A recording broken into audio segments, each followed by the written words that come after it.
Hello students, आज हम करेंगे चैप्टर नंबर 8 बाइनोमियल थ्योरम का third part. That is binomial theorem में जनरल टर्म और मिडिल टर्म के बारे में हम देखेंगे।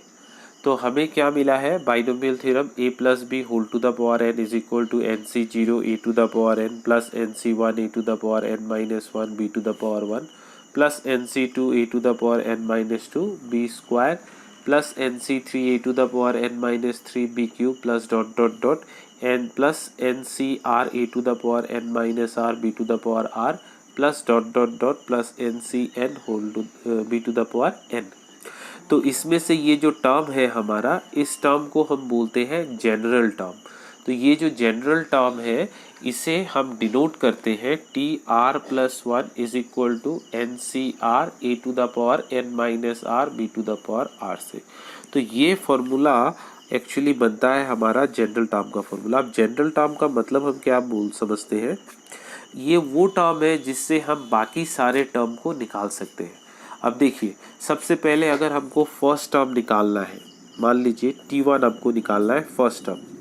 अब ये T1 निकालने के लिए आपको हमेशा r प्लस वन के फॉर्म में लिखना है। अब इसे वन है यहाँ पे, इसे r प्लस वन के फॉर्म में लिखेंगे तो r का वैल्यू हमें जीरो प्लस वन अगर लिखते हैं, मतलब r का वैल्यू जीरो पकड़ते हैं तो zero plus one is equal to आपका कितना होगा, वन होगा।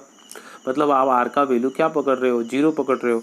तो जब आप इसका वैल्यू जीरो पकड़ रहे हो तो एन सी जीरो बिठाओगे आर की जगह पे, A to the power N minus zero होगा, B to the power zero होगा, जो कि आगे चल के आपका कितना बनेगा, N C zero A to the power N और B to the power zero आपका वन होगा, तो आपका ये बनेगा। तो देखिए ये आपका फर्स्ट टर्म आ गया यहाँ पे, ठीक है कि नहीं। ठीक उसी तरह से अगर आप T2 निकालते हो सेकेंड टर्म, तो इसको भी आप r प्लस वन के फॉर्म में लिखोगे तो कितना होगा आपका, ये one plus one is equal to कितना हो जाएगा, एन सी वन, आर का वैल्यू हम वन डाल रहे, N minus one B to the power one, तो ये आपका कितना बन जाएगा, एन सी वन। ये तो आपका सेम ही रहेगा तो इसे लिखने की कोई ज़रूरत नहीं है। तो देखिए ये वाला आपका सेकेंड टर्म आ गया है। इस तरह से आप चाहो तो थर्ड टर्म भी निकाल सकते हो, हम इस तरह से कोई भी टर्म निकाल सकते हैं। तो थर्ड टर्म को हम क्या लिखेंगे, टू प्लस वन लिखेंगे, और ये हमारा क्या होगा, आर का वैल्यू टू बन रहा है तो हम क्या करेंगे, इसमें आर का वैल्यू टू बिठा देंगे। तो N C two A to the power N minus two B to the power two. ये देखिए ये वाला हमारा second term, that is third term आ गया। इसी तरह से हमारे बाकी सब टर्म हम निकाल सकते हैं। तो ये है एक्चुअली हमारा जनरल टर्म का फॉर्मूला, और इसके हेल्प से हम जनरल टर्म निकाल सकते हैं। अब इसके बाद आता है हमारा मिडिल टर्म। अब मिडिल टर्म को समझने के लिए हम थोड़ा सा यहाँ पे फोकस करते हैं पास्कल ट्राइंगल पे, जो हमने लास्ट फर्स्ट वीडियो में देखा था। तो पास्कल ट्राइंगल आपका कैसा था, ये वाला आपका पास्कल ट्राइंगल था। अब यहाँ पे आप एक चीज़ नोटिस कर लो कि दरअसल क्या होता है कि मिडिल टर्म मतलब बीच वाला टर्म आपको निकालना है। तो देखिए मैं आपको सबसे पहले इवन पावर वाला दिखा रहा हूँ। देखिए यहाँ पे पावर कितना है, ये एक्चुअली किसका है, ए प्लस बी होल स्क्वायर का फॉर्मूला में ये पावर आपका टू है। यहाँ आपका पावर कितना है, फोर है, और यहाँ पे आपका पावर कितना है, सिक्स है। तो जब भी हमारा इवन पावर होता है तो नंबर ऑफ टर्म्स कितने होंगे, हमेशा एक ज़्यादा होते हैं। तो जब यहाँ पे हमारा पावर टू हुआ तो हमारे नंबर ऑफ टर्म्स थ्री होंगे। तो इसमें तीन कोफिशिएंट्स क्या बन रहे थे, वन टू वन बन रहे थे। तो बीच में कौन आ रहा है, तो देखिए सिर्फ एक ही मिडिल टर्म आ रहा है। क्या आ रहा है उसके ऊपर हम नहीं जा रहे हैं, कितने टर्म बन रहे हैं मैं उसको समझाने के लिए मैं आपको इसका हेल्प ले रहा हूँ। तो ये देखिए बीच में सिर्फ एक है, मैंने इसको अगर बीच का टर्म पकड़ता हूँ तो देखो इससे आगे भी आपका एक टर्म, इसके बाद में भी एक टर्म, इसीलिए बीच में कितने टर्म है, सिर्फ एक टर्म है। पावर फोर देखेंगे तो बीच में आपका ये सिक्स आ रहा है, और देखो इससे आगे आपका ये एक और दो, दो टर्म, इसके बाद एक और दो, दो टर्म आ रहे हैं। उसी तरह से पावर सिक्स में अगर हम जाते हैं तो देखिए बीच में हमारा यहाँ पे क्या होगा, ये 20 आ रहा है, इसके आगे देखिए तीन है, इसके पीछे तीन है। तो मिडिल टर्म, ये वाले को हम मिडिल टर्म नहीं बोल रहे, हम जस्ट समझने के लिए बोल रहे हैं कि जब हमारा पावर इवन होगा तो हमें मिडिल टर्म एक एक ही मिलेगा, ठीक है। और अगर हमारा पावर ऑड हो जाए अब देखो यहाँ पे पावर आपका कितना है, ऑड है, मैं इसको स्क्वायर बना दे रहा हूँ। देखिए ये 3 है, इसका पावर कितना है 5 है, ये ऑड नंबर है, ये 7 है, इसको भी मैंने बॉक्स बना दिया। तो देखिए जब ये बॉक्स बनता है तो यहाँ काउंट करके देखिए 1 2 3 4 5 6 7 8, 8 हो रहे हैं, इवन नंबर्स हो रहे हैं। तो आपके मिडिल टर्म तो आप अगर 35 को पकड़ते हो सिर्फ, तो इधर आपके 4 बनेंगे, इधर आपके सिर्फ 3 बनेंगे, तो नहीं होगा, दोनों तरफ इक्वल होने चाहिए। तो हम क्या करेंगे यहाँ पे इन दोनों को मिडिल टर्म मतलब 2 मिडिल टर्म पकड़ेंगे जब हमारा पावर ऑड होगा। तो इधर देखिए आप 3 और इधर 3, ठीक उसी तरह से 5 पे आप इन दोनों को पकड़ लीजिए बीच वाला, तो इनके बाद में दो, इनके आगे दो।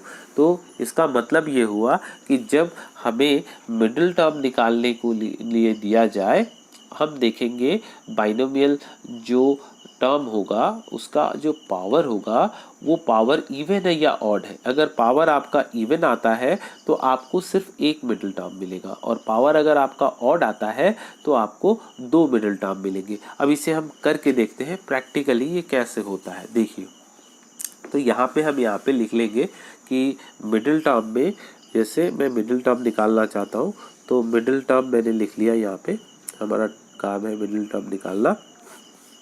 तो हम यहाँ पे लिखेंगे number 1, if n is even then there will be one middle term, ठीक है। और ये क्या होगा मिडिल टर्म आपका, ये आपका होगा, ये हो जाएगा आपका n/2 + 1। ये फॉर्मूला हो जाएगा, जिस फॉर्मूले से आप क्या कर सकते हो, जब आपका इवन होगा तो आप इससे मिडिल टर्म निकाल सकते हो। हालांकि जब आपका ये n ऑड होगा, if n is odd then there will be 2 middle term, ठीक है, 2 मिडिल टर्म। और ये क्या क्या होंगे, तो मैं ऐसे आपको लिख रहा हूँ, नेमली ये हो जाएंगे Tn+1/2 एंड दूसरा आपका हो जाएगा Tn+3/2। अब हम इसे चेक करके देखते हैं, ठीक है। देखिए अगर मैंने पकड़ लिया कि यहाँ पे कि इवन वाला बारे में बोला गया था, पहले इवन वाले के ऊपर देखते हैं, ठीक है। देखिए मान लिया क्या है 4 है, तो पावर n का वैल्यू अगर 4 होता है, n = अगर 4 होता है तो आप इस फॉर्मूले में बिठाओगे। फॉर्मूला आपका क्या है Tn/2 + 1, तो आप क्या लिखोगे T4/2 + 1, तो ये आपका कितना बनेगा T4/2 2 + 1 आपका ये 3 बनेगा, मतलब 3 नंबर बनेगा। देखिए तो हमने जो 4 बोला तो मिडिल टर्म ये कितना नंबर टर्म में आ रहा है, 1 नंबर 2 नंबर 3 नंबर आ रहा है ना, ये हमारा थर्ड पोजीशन में मतलब थर्ड टर्म आ रहा है, तो मिडिल टर्म हमारा थर्ड वाला बन रहा है, ये हमको बता देगा, ठीक है। उसी तरह से अगर आपने n का वैल्यू 6 पकड़ा तो ये आपका कितना ले लेगा T6/2 + 1, मतलब कितना बन जाएगा T4 बन जाएगा। अब देखिए 6 वाले पोजीशन के केस में हमारा क्या था, अब देखिए पावर में 6 है, देखिए 1 2 3 4, देखिए T4 बन रहा है कि नहीं बन रहा है। तो अगर इवन होता है तो हमारे एक मिडिल टर्म आएंगे, अगर ऑड होता है, मान लीजिए कि अब ऑड के लिए हम देखना चाहते हैं, तो n का वैल्यू हमने क्या पकड़ा 5 पकड़ा। अगर हम n का वैल्यू 5 पकड़ेंगे तो हमें 2 मिलेंगे, एक होगा T5 + 1 / 2 और दूसरा होगा T5 + 3 / 2। अब देखिए इसका कितना बन जाएगा 5 + 1/2 मतलब आपका ये 3 बन जाएगा, और ये आपका 8/2 मतलब 4 बन जाएगा, मतलब T3 और T4 जो होंगे वो मिडिल टर्म होंगे। तो देखिए ये है हमारा पास्कल ट्राइंगल, और इसमें हिसाब से हम देखते हैं, देखिए क्या है 5 है। तो अब देखिए 1 number 2 number 3 number third term, और ये कौन है फोर्थ टर्म के लिए है, तो ये क्या हो रहा है हमारा third term and fourth term. देखिए यहाँ पे आप कंफ्यूज मत होइएगा, मैं पास्कल ट्राइंगल से मैं आपको सिर्फ समझाने के लिए ये बता रहा हूँ कि मिडिल टर्म 2 निकल के आ रहे हैं, बस ये काउंटिंग के लिए बता रहा हूँ। इसका मतलब दरअसल ये नहीं है कि यहाँ पे 10 ही मिडिल टर्म है, 10 ही मिडिल टर्म है, ठीक है। ये नंबर्स को नहीं बता रहा हूँ, मैं बता रहा हूँ कि ये पोजीशंस टोटल कितने एलिमेंट्स है। तो यहाँ पे टोटल आपके 5 है, तो 6 एलिमेंट है, तो 2 निकल के आएंगे। ये 2 कौन से पोजीशन होंगे, थर्ड वाले पोजीशन और फोर्थ वाले पोजीशन होंगे। हम सम करेंगे तो आपका ये क्लियर हो जाएगा कैसे आपको मिडिल टर्म निकालना है, ठीक है। तो ये था आपका यहाँ तक थ्योरेटिकल पार्ट, और इसमें हम देखेंगे सम एक्सरसाइज 8.2, ठीक है। तो 8.2 के सम को करने से पहले हमें 2 चीज और समझना है यहाँ पे। वो है आपका find the coefficient of x और x स्क्वायर। कुछ इस तरह के, जैसे मान लीजिए कि मैंने यहाँ पे लिखा x+1 होल क्यूब। अगर इसे मैं तोड़ता हूँ तो इसका सिंपली हमें फॉर्मूला पता है कि ये x³ + 3x स्क्वायर + 3x+1 होगा। अब आपसे यहाँ पे किसी ने पूछ लिया कि बताइए कि कोफिशिएंट ऑफ x³ कितना है। तो x³ के अलावा यहाँ पे क्या बचता है, कुछ नहीं बचता है, तो सिर्फ 1 है। तो x³ का कोफिशिएंट यहाँ पे 1 है। उसी तरह से अगर आपसे पूछा जाए कि what is the coefficient of x square, तो आप क्या बताओगे, x स्क्वायर को छोड़ के आपको यहाँ पे कितना मिल रहा है, तो 3 आपका यहाँ पे कोफिशिएंट है x स्क्वायर का। उसी तरह से अगर आपसे पूछा जाए what is the coefficient of x, तो x का कोफिशिएंट आपको कितना मिल रहा है, 3 मिल रहा है। अगर आपसे पूछा जाए what is the coefficient of x⁻0, तो आप क्या बोलोगे, यहाँ x⁻0 मतलब जहाँ पे x नहीं है वो कितना है, 1 है। इस चीज को हम बोलते हैं फ्री फ्रॉम x भी बोलते हैं, फ्री फ्रॉम x भी बोलते हैं। इसे हम बोलते हैं इंडिपेंडेंट ऑफ x भी बोलते हैं। तो कभी कभी आपको पूछ लेता है कि यहाँ पे इंडिपेंडेंट ऑफ x का वैल्यू कितना होगा। तो इस तरह के क्वेश्चंस यहाँ पे मतलब इंडिपेंडेंट ऑफ टर्म निकालना है, कौन से टर्म में आपका x नहीं है। तो यह आपको पूछ लेगा कि कोफिशिएंट कितना है x³ का, x स्क्वायर का कोफिशिएंट क्या है। अब ये क्या था, 1 + x होल क्यूब था, ये सिंपल था। इसको हमने फॉर्मूले को तोड़ा और यहाँ से देख के हमने बता दिया। लेकिन यही सवाल आपको ऐसे ना पूछ के अगर बोले कि x+1 whole to the power 10 में x⁻, कोफिशिएंट ऑफ x⁻5 कितना होगा, तो इसके लिए हम क्या इसे पूरा तोड़ेंगे, जी नहीं, ये बहुत लंबा हो जाएगा। तो इसको बिना तोड़े शॉर्टकट में निकालने का जो तरीका है, उसके लिए हम जनरल टर्म का फॉर्मूला को यूज़ करेंगे, ठीक है। कैसे करेंगे, मैं जो पहले एग्जाम्पल लिया उसी के ऊपर दिखा रहा हूँ ताकि वो सेम आंसर आ जाए तो आपको समझ में आ जाएगा, ठीक है। तो हम क्या करते हैं, सबसे पहले x+1 whole to the power 3 का जनरल टर्म लिखते हैं। तो जनरल टर्म हम कैसे लिखते हैं, tr+1 लिखते हैं। यहाँ n का वैल्यू कितना है, 3 है, तो हम इसको 3 लिखेंगे, 3cr लिखेंगे। a का वैल्यू हमारा यहाँ पे x है, तो x टू द पावर क्या होगा, 3 - r होगा। और b का वैल्यू कितना है, 1 है, तो 1 टू द पावर a कितना हो जाएगा आपका, r हो जाएगा। तो ये एक्चुअली क्या बनेगा, 3cr x to the power 3 - r। अब आप चाहते क्या हो, किसका कोफिशिएंट निकालना चाहते हो, x³ का निकालना चाहते हो, मतलब यहाँ पे आपका x³ होना चाहिए। तो हम क्या लिखेंगे, 4x³ आपका ये वाला वैल्यू कितना होना चाहिए, 3 - r जो है इसका वैल्यू 3 होना चाहिए। आप यहाँ पे सिंपली 3 लिख दो, यहाँ से आपको पता चल जाएगा कि r का वैल्यू कितना होगा। मतलब r का वैल्यू जब 0 होगा तब आपको यहाँ पे क्या मिलने वाला है, x⁻3 मिलने वाला है। तो आप आंसर में क्या लिखोगे, coefficient of x⁻3 is equal to, आप क्या करो, इस फॉर्मूले में जहाँ जहाँ r है वहाँ वहाँ आप 0 बिठा दो, क्योंकि आपने r का वैल्यू कितना निकाला है, 0 निकाला है। तो ये आपका कितना हो जाएगा, 3c0, ये हो गया इसका कोफिशिएंट, ठीक है। आप x⁻3 नहीं लिखोगे क्योंकि आपको उसका कोफिशिएंट पूछा गया है। कोफिशिएंट का मतलब क्या होता है कि आप जिसका कोफिशिएंट पूछा जाता है उसे छोड़ के बाकी सबको लिखना होता है। तो हम यहाँ पे r का वैल्यू 0 डालेंगे तो ये x³ बन जाएगा, हम इसे नहीं लिखेंगे, हम सिर्फ इस पार्ट को लिखेंगे। तो ये 3c0 बन जाएगा और जिसका वैल्यू कितना होता है, 1 होता है। उसी तरह से अगर आपको पूछ देता कि एक्स स्क्वायर का कोफिशिएंट बताइए, तो आप एक्स स्क्वायर लिखोगे, मतलब आपको क्या करना है, ये वाला वैल्यू जो है आप इसे कोमा दे के लिखोगे, 3 माइनस आर जो है इसका वैल्यू कितना होना चाहिए, 2 होना चाहिए। तो आप आर का वैल्यू निकालो, आर इज इक्वल टू आपका कितना होगा, 3 माइनस 2, मतलब ये कितना बन जाएगा आपका 1, मतलब आर का वैल्यू 1 हो रहा है। तो आप क्या लिखोगे, जब आर का वैल्यू यहाँ पे 1 डालोगे तो ये आपको क्या देगा, कोफिशिएंट ऑफ एक्स स्क्वायर देगा। तो आप लिखोगे कोफिशिएंट ऑफ एक्स स्क्वायर कितना हो जाएगा, is equal to 3c। R का वैल्यू आप कितना डालोगे, 1, तो ये 3c1 होगा। आप इसे नहीं लिखोगे, X to the power 3 minus 1 लिखोगे तो ये आपका एक्स स्क्वायर बनेगा। आपको इसे छोड़ देना है, बाकी पार्ट को लिखना है। तो ये 3c1 का वैल्यू कितना होता है, 3 होता है। अब देखिए, इससे पहले हमने अभी सॉल्व किया था, पूरा तोड़ के निकाला था, एक्स स्क्वायर एक्स क्यूब का कोफिशिएंट 1, एक्स स्क्वायर का कोफिशिएंट 3, और देखिए इस प्रोसेस से भी हमारा ये आंसर निकल के आया।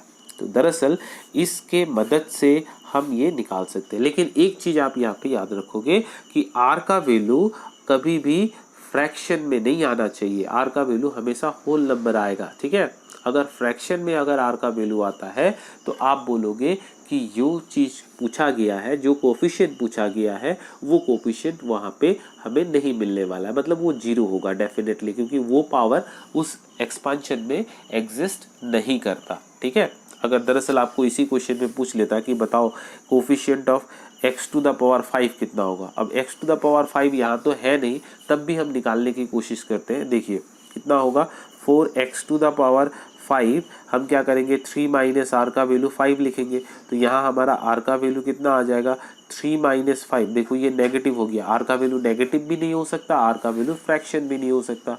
तो हम क्या बोलेंगे, एक्स टू द पावर 5 का कोफिशिएंट क्या होगा, coefficient of X to the power 5 is equal to 0 हो जाएगा, ठीक है। आर का वैल्यू ना तो नेगेटिव होगा, ना ही आर का वैल्यू आपका फ्रैक्शनल होगा, ठीक है।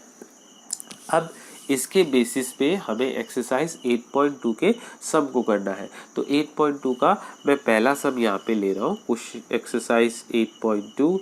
फर्स्ट क्वेश्चन आपको दिया गया है यहाँ पे कि find the coefficient of number 1 X to the power 5 in the expansion of कितना, x plus 3 whole to the power 8। इसके एक्सपांशन में आपको निकालना है x टू द पावर 5 का कोफिशिएंट क्या होगा। तो आप इसको कैसे निकालोगे, सबसे पहले आप लिखोगे x plus 3 whole to the power 8 लिखोगे, और इसका जनरल टर्म निकालोगे। तो जनरल टर्म आपका कितना होगा, r प्लस 1 लिखोगे आप, ये कितना हो जाएगा 8cr। x का वैल्यू, a का वैल्यू कितना है यहाँ पे x है, तो आप लिखोगे x to the power 8 minus r, और b का वैल्यू कितना है 3, तो आप लिखोगे into 3 to the power r। आप इसे थोड़ा सा अरेंज कर लो। अरेंज क्या करोगे, आपको x को पीछे ले लोगे और नंबर्स को आगे, 3 to the power r, x to the power 8 minus r। लेकिन आपको आंसर में किसका कोफिशिएंट पूछा गया है, x टू द पावर 5, मतलब यहाँ पे 5 आना चाहिए। ये कब 5 आएगा, जब 8 माइनस r का वैल्यू 5 बनेगा। तो आप यहाँ पे लिखोगे 4x to the power 5, comma दे दीजिए और लिखिए 8 माइनस r, ये वाला है जो 8 माइनस r, इसका वैल्यू 5 होना चाहिए। तो यहाँ से r का वैल्यू कितना होगा, r is equal to 8 minus 5 is equal to 3 होगा। मतलब जब r का वैल्यू 3 होगा आपको x टू द पावर 5 मिलेगा, और बाकी हम ये जो होंगे यहाँ पे r का वैल्यू 5 बिठा देंगे तो ये हमें कोफिशिएंट दे देगा। तो हम क्या लिखेंगे, coefficient of x to the power 5 is equal to, आप बाकी सब में बिठा दो, 8c कितना लिखोगे 3, और 3 टू द पावर 3। अब आप इसे नहीं लिखोगे क्योंकि इसी का कोफिशिएंट पूछा गया था। तो 8c3 का वैल्यू के लिए आप इसको तोड़ दोगे, 8 इंटू 7 इंटू 6, और नीचे 3 इंटू 2 इंटू 1, और ये 3 क्यूब, मतलब आपका ये कितना हो रहा है 27 हो रहा है। अब इसमें से आप देखो, अब किसको कैंसिल कर सकते हो, 2 और 3 मिलके आपका ये 6 कैंसिल हो जाएगा, ये कितना हो जाएगा 56, और ये आपका कितना होगा 27। अब 27 और 56 को आप मल्टीप्लाई कर दीजिए, आपका आंसर आ जाएगा, ठीक है। तो अगर आप मल्टीप्लाई करते भी हो तो आपका इसका आंसर कितना आ जाएगा, 56 इंटू 27 बन जाएगा आपका 1512, ठीक है। तो ये आ गया आपका आंसर। उसी तरह से हम सेकेंड वाले क्वेश्चन को कर सकते हैं। सेकेंड वाला क्वेश्चन में हमें क्या बोला गया है, क्वेश्चन नंबर 2 जो है उसमें बोला गया है इन द एक्सपांशन ऑफ कितना, इन द एक्सपांशन ऑफ है यहाँ पे number 2 a minus twice B whole to the power 12, इसके एक्सपांशन में a टू द पावर 5 और b टू द पावर 7 का कोफिशिएंट आपको निकालना है। तो सबसे पहले आप क्या करोगे, जनरल टर्म निकालोगे। जनरल टर्म आपका क्या होगा, टी आर प्लस 1 लिखोगे। यहाँ पे आपका ये 12CR होगा और a का वैल्यू तो a है, a टू द पावर आप क्या लिखोगे 12 माइनस r लिखोगे। b का वैल्यू आपका माइनस ट्वाइस b है, आप माइनस ट्वाइस b लिखोगे, whole to the power r लिखोगे। अब आप क्या करोगे, इस नेगेटिव को बाहर निकाल दो, -1 whole to the power r कर दो माइनस के लिए सिर्फ, और 2 टू द पावर r आप बाहर निकाल दो। ये 12CR आप यहाँ पे लिख लो, a to the power 12 minus r होगा और ये आपका कितना होगा, b to the power r होगा। हमने इसको सिंप्लीफाई करके जस्ट लिख लिया है। अब हमें यहाँ पे निकालना क्या है, ये वाला टर्म का कोफिशिएंट निकालना है। तो आप यहाँ पे लिखोगे 4a to the power 5 b to the power 7। तो यहाँ पे आप क्या करोगे, देखो इससे पहले वाले सब में हमने क्या किया था, जो था उसको इक्वेट किया था। अब यहाँ तो दो है, अब 2 है तो हम क्या करेंगे, आपको 2 नहीं लेना, या तो आप a के पावर को कंपेयर करो या तो आप b के पावर को कंपेयर करो। अगर आप a के पावर को कंपेयर करते हो तो आप क्या लिखोगे, 12 minus r is equal to, यहाँ a का पावर कितना है 5, तो ये आप 5 लिख दोगे। तो यहाँ कितना होगा, r is equal to 12 minus 5, जो कि आपका कितना बन जाएगा 7 बन जाएगा, मतलब r का वैल्यू 7। अगर आप डायरेक्टली b के पावर को कंपेयर करते तो r का वैल्यू कितना होता, 7 होता, दोनों ही सेम ही आएंगे आपके। अब आप लिख दोगे coefficient of x to the power a to the power 5 b to the power 7 का कितना हो जाएगा, -1 to the power 7, 2 to the power 7 और ये 12C7, और ये हो गया आपका, इसका तो हो जाएगा -2 to the power 7 into 12C7। तो 12C7 की जगह पे हम चाहें तो इसको क्या लिख सकते हैं, 2 to the power 7 into 12 minus 7 आपका 12C5। ये बहुत ही बड़ा नंबर हो रहा है, आप इसको यहाँ तक छोड़ दोगे तब भी आपका ये हो जाएगा। इसका फर्दर कैलकुलेशन आप चाहे तो कर सकते हो, करोगे तो आपका कितना होगा, -2 टू द पावर 7 आपका हो जाएगा 128 इंटू 5C7 को अब अगर आप तोड़ते हो तो 12 इंटू 11 इंटू 10 इंटू 9 इंटू 8 होगा, डिवाइडेड बाई ये आपका 5 इंटू 4 इंटू 3 इंटू 2 इंटू 1 होगा। अब इसको फर्दर सिंप्लीफाई करके कैलकुलेशन करोगे तो ये आपका 101,376 आ जाएगा आपका आंसर। ठीक है, नेक्स्ट है क्वेश्चन नंबर 3। क्वेश्चन नंबर 3 में दिया गया है हमें जनरल टर्म लिखने हैं। ठीक है, तो जनरल टर्म हमें लिखने हैं, तो ये इसमें हम क्या करेंगे, क्वेश्चन नंबर 3 में जनरल टर्म लिखना है किसका, x² minus Y whole to the power 6, इसका जनरल टर्म लिखना है। तो जनरल टर्म हमने ऊपर भी लिखा था, अभी भी हम लिख सकते हैं, सिंपली r+1 लिखेंगे और ये हमारा कितना हो जाएगा 6CR। a का वैल्यू कितना है x² whole to the power, ये आपका 6 माइनस r होगा। b का वैल्यू है -y whole to the power कितना हो जाएगा आपका, ये r हो जाएगा। इसे सिंप्लीफाई कर दो, -1 आप बाहर निकाल लो, whole to the power r, 6CR x to the power, ये आपका कितना हो जाएगा, इसे आप मल्टीप्लाई करोगे, 6 इंटू 2 आपका 12 माइनस ट्वाइस r और ये y to the power r। तो ये आपका जनरल टर्म बन गया। ठीक है, तो इस तरह से हम क्वेश्चन नंबर 4 को भी कर सकते हैं। ठीक है, अब क्वेश्चन नंबर 5 हम देखते हैं। क्वेश्चन नंबर 5 में क्या दिया गया है, 5 में बोला गया है कि x minus 2y whole to the power 12 का आपको फोर्थ टर्म निकालना है, मतलब t4 का वैल्यू कितना है ये आपसे पूछा गया है, t4 आपको निकालना है। तो इसके लिए आप क्या करोगे, t4 आपको निकालना है, तो t4 को हम क्या लिख सकते हैं, r+1 के फॉर्म में लिखना पड़ेगा, क्योंकि जनरल टर्म हमेशा क्या होता है, r+1 फॉर्मेट में होता है।